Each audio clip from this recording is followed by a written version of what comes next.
واقعہ معراج سبق کیا دیتا ہے، درس کیا دیتا ہے؟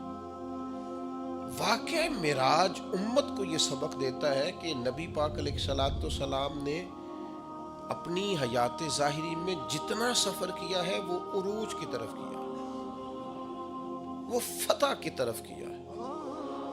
نبی پاک علیہ السلام نے ہر قدم اٹھایا ہے تو وہ جد و جہد ہے، وہ کامیابی ہے، وہ آگے بڑھنا ہے، وہ عروج ہے۔ وہ 1 2 3 صحابہ سے بات شروع ہوئی، پھر حضور مدینہ طیبہ تشریف لے گئے، پھر حالات کا یہ رنگ ہوا کہ ان فتحنا لک فتحا مبینا، پھر وہ عروج ہوا، وہ 23 سالوں میں وہ انقلاب آیا، آگے بڑھنا، جد و جہد کرنا، کوشش کرنا، عروج کی طرف جانا۔ وہ وقت آیا کہ اذا جاء نصر اللہ والفتح وَرَأَيْتَ النَّاسَ يَدْخُلُونَ فِي دِينِ اللَّهِ أَفْوَاجًا، محبوب آپ دیکھیں گے اللہ کی مدد آئی، فتح حاصل ہو گئی، فوجوں کی فوجیں دین میں داخل ہو رہی، عروج ہے، کمال ہے، ترقی ہے، آگے بڑھنا، جد و جہد کرنی۔ امت آج بیٹھ کے سوچ رہی ہے کہ ہم نے کوئی محنت ہی نہیں کرنی، ہم نے آگے نہیں بڑھنا، ہم نے کسی ایجاد کی طرف توجہ نہیں دینی، ہم نے ترقی کا کوئی رستہ اختیار نہیں کرنا۔ یہ ایک ایجاد کر کے ہمیں دی گئی ہے نا موبائل، اس کا مطلب یہ ہے کہ ہم اپنی کمر ٹیڑھی کر لیں لیٹ لیٹ کے موبائل دیکھ دیکھ کے۔ ہمیں تو دیکھنا چاہیے تھا کہ ٹیکنالوجی بڑھ رہی ہے، ایجادات بڑھ رہی ہیں، ہمیں آگے بڑھنا ہے، مسلمانوں کو آگے جانا ہے، اور کس طرح کر کے فروغ دین کے لیے ان ساری چیزوں کو استعمال کرنا ہے، اور زیادہ سے زیادہ ترقی حاصل کر کے اپنے دین کو فروغ دینا ہے، آگے بڑھنا ہے، امت کا سر اونچا کرنا ہے۔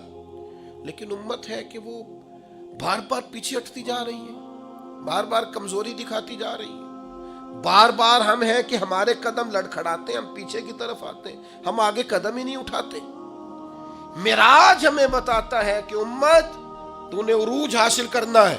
هو الذی ارسل رسولہ بالہدی ودین الحق لیظہرہ علی الدین کلہ، ہم نے یہ رسول تمہیں اس لیے عطا کیے ہیں، یہ شانوں والے رسول تمہیں اس لیے دیے ہیں کہ ہم اس دین کو تمام دینوں پر غالب کر دیں گے۔ اسلام کی فطرت میں قدرت نے لچک دی ہے، اتنا ہی یہ ابھرے گا جتنا کہ دبا دو گے۔ یہ دین غالب ہونے کے لیے ہے۔ واقعہ معراج کیا بتاتا ہے ہمیں؟ نبی پاک نے مسجد اقصی میں سارے نبیوں کی امامت کرائی ہے۔ جس طرح نبی کریم نبیوں کے امام ہے، یہ امت امتوں کی امام ہے۔ اس نے امامت کرنی ہے، امامت، ترقی، عروج، جد و جہد، آگے بڑھنا۔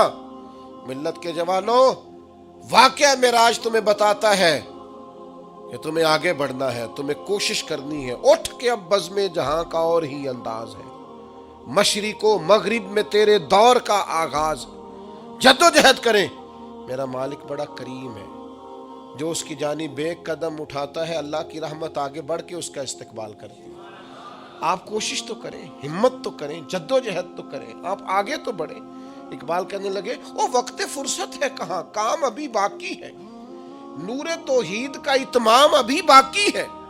واقعہ معراج ہمیں بتاتا ہے ہم نے آگے بڑھنا ہے، کوشش کرنی ہے، جد و جہد کرنی، کریں گے انشاءاللہ۔ جو شخص جس حد تک اپنے لیے، ملک کے لیے، ملت کے لیے، خاندان کے لیے، قبیلے کے لیے، دین کے لیے جد و جہد کر سکتا ہے، وہ کرے، وہ آگے بڑھے، ہمت کریں، 2 2 4 4 لوگوں کا بازو تھامیں، سہارا بنے، لیکن عروج کی طرف بڑھے۔ نوجوانوں سے کہتا ہوں، جدید حالات کو دیکھو، سیکھو، ٹیکنالوجی کی طرف بڑھو، علم کی طرف بڑھو، شعور کی طرف بڑھو، بیٹھے نہ رہو، 2 2 4 4 5 5 10 10 کورسز کرو، آگے بڑھو۔